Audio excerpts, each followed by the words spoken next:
oftentimes players drying their hands, wiping their hands on their uniforms. So I felt like if we could create a net that's also absorbing the sweat off the ball as the ball goes through the hoop, we'll be able to help the players play better because the ball won't be as slippery.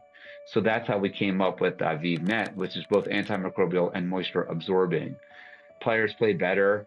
Wherever you live on the globe, do you play sports with a net? If you do, today's guest has literally reinvented your game. Welcome to the Israeli Trailblazers Show. I'm Jennifer Weissman, introducing you to Israeli innovators who are quietly helping your life. Meet Tamir Goodman, America's Jewish Jordan. At 17, averaging 30 points a game, he walked away from a Division I scholarship at the University of Maryland because as an Orthodox Jew, he needed to observe Shabbat. And that was very difficult when you're playing sports at that level. This is the story of a boy in a kippah who refused to let anyone define winning. You are going to love this story. Welcome, Tamir. How are you? Thank you so much. It's great to see you. Let's start from the beginning. I grew up in Baltimore, Maryland. I started playing at the age of 6. Thank God my parents were very supportive of me already at a very young age. I told them that I want to get a Division I scholarship without playing on Shabbat and play professionally without playing on Shabbat. And even though that seemed like something very much out of the ordinary, they gave me the green light and their full love and support. And at the same time, there was a coach in our neighborhood who started training me. I had the best family and the best mentorship and coaching. So it's kind of divinely ordained that I would be able to live out my dream, even though it seemed like something impossible, really. What's a traditional basketball season schedule? Especially at the Division I level, you're always training and there's always games, especially in season in the wintertime. But what my coach ultimately did was he wrote down all the Shabbat times, and he said, like in the winter, the sun goes down early in Maryland. So instead of playing at 3:30 in the afternoon, could we just bump up the game 2 hours and play at 5:30 in the evening or 6:30 when Shabbat's over? And that way I would be able to participate in the games.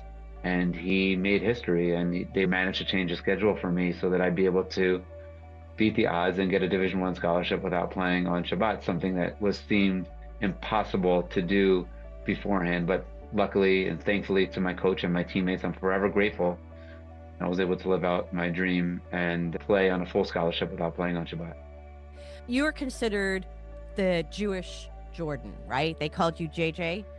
What was it like being so young and so incredibly talented as a basketball athlete, having NBC News show up at your synagogue and have all this attention on you with so much pressure to be like Michael Jordan? There was a tremendous amount of media attention. I remember one week where we had 700 requests in 1 week. I was only 17 years old. They had a list of the most influential Jews in the world, and I was towards the top of that list. It was very overwhelming. There was a lot of media, but thankfully, because of my family and my faith and my coach, it helped me channel it as much as possible. Meaning Judaism, we don't do things for ourselves. We do things to create a dwelling place for God in this world, meaning we always play for a higher purpose. Everything we do is like to better the world. So we don't just play basketball. We play basketball so that somehow we could inspire other people or create a better world through the game for other people, a world where God could look down and say, this is what was meant when the game of basketball was created.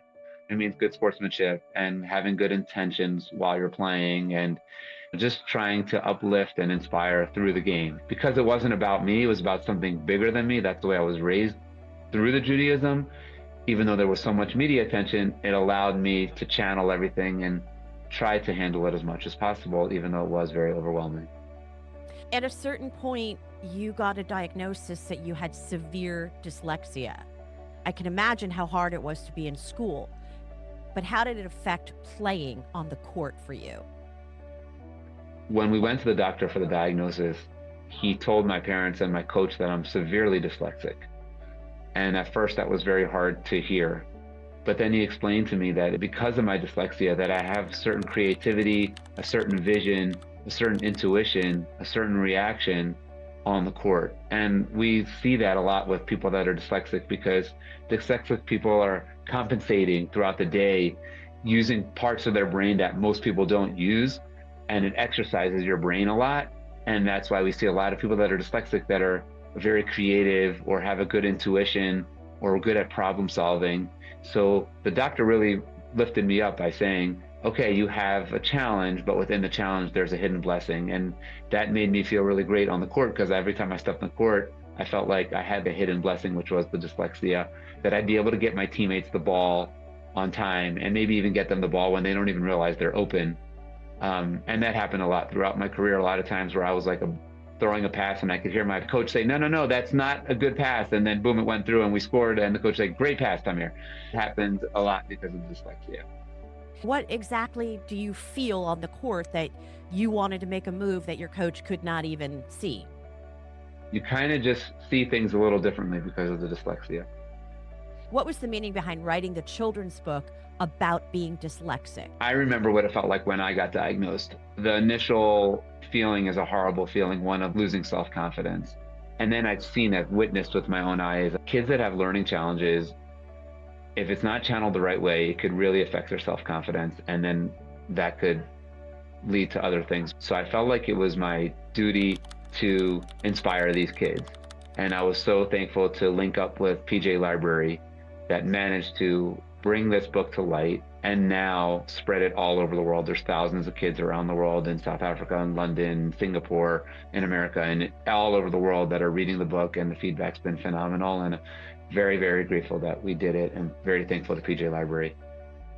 You are American and Israeli, and the purpose of this show is to talk about how Israelis contribute to mankind. Aside from being an incredible athlete on the court to watch, that's one.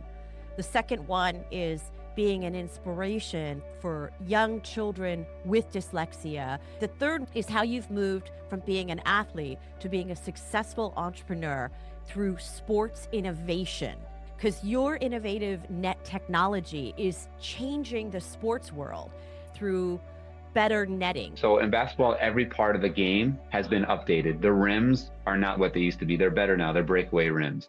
The uniforms, people used to wear heavy cotton uniforms that would get drenched in sweat. We don't wear those uniforms. We wear dry fit. Everything's performance enhancing. Everything's been updated except for the net. Here in Israel, we're a world leader in textiles. So I thought to myself, the ball is gross. A lot of kids that play basketball have acne because they touch the ball that's been all over the floor, bounced a million times, and then it's full of germs and bacteria, and then people sweat all over the ball, and then they touch their face, and it's gross. So I thought maybe we could create a net that's, number one, antimicrobial, to keep the ball cleaner. Every time the ball goes through the hoop, it'll be disinfected, similar to like a Clorox wipe, with these incredible Israeli textiles. And at the same time, another problem for many years in basketball is the ball is very slippery. You see oftentimes players drying their hands, wiping their hands on their uniforms. So I felt like if we could create a net that's also absorbing the sweat off the ball as the ball goes through the hoop, we'll be able to help the players play better because the ball won't be as slippery. So that's how we came up with Aviv Net, which is both antimicrobial and moisture absorbing. Players play better and keep them safer. And we've also patented a signage system on the net, so you could sell advertising on the net as well, for the first time in the history of basketball, because all the eyes are on the net. That's where everyone's constantly looking. But we started out with a launch at Dick's Sporting Goods at 50 stores across America. And now we're about to release our second version of the net and continue to expand to leagues around the world. And we're very excited about it. It's just a continuation of my career. When I played for a higher purpose. And with our technology, we're trying to enhance the game for a higher purpose, meaning we wanted to make it better for the players. It's Jewish values. How many years has basketball been around? Over 100. Has there been one person who said, you know what, we need to update that net with real technology? No, you're the first person to create a technology that will make the net better, and now you're selling ad space. It is truly, truly inspiring. Are you going to roll this out to other sports who use nets? We have ideas moving forward, both for nets in other sports as well as our signage system. in other sports and other things that we're going to be doing and announcing with the signage system. So we're constantly moving forward. They say all living things must grow. What gave you the idea of using an Israeli textile to create an antimicrobial sweat resistance net? I live in Israel. We're world leaders in textiles in Israel. We have amazing companies here. I feel like Israel, if you have an idea, it's the best place in the world to launch it because there's not that many boundaries. If you want to get in touch with someone, you could get in touch with someone and they'll answer your call and they'll invite you for a meeting and they'll help you. And they're eager to help you because these are all ancient Jewish values of bettering the world. And it's an amazing energy here in Israel. So if we're granted a new day every day, we got to make the most of it, win the day, and better the world every day and make this place, like I said, a dwelling place for God and a place that is better for society. And for me, I guess it's in the space of athletics. And that's what I want to do. I want to wish everyone that they should have blessings in their own life and realize how special they are and never let society dictate what they can or cannot do. Use those blessings to better the world. Next time you step on a basketball court anywhere in the world, there's a chance that Tamir's innovation is making your game better. Proof that one kid who is a superstar athlete with dyslexia could see what no one else could see in the world. And that is a legacy that outlasts any stats. If you were inspired, please share this on all of your socials and hit subscribe.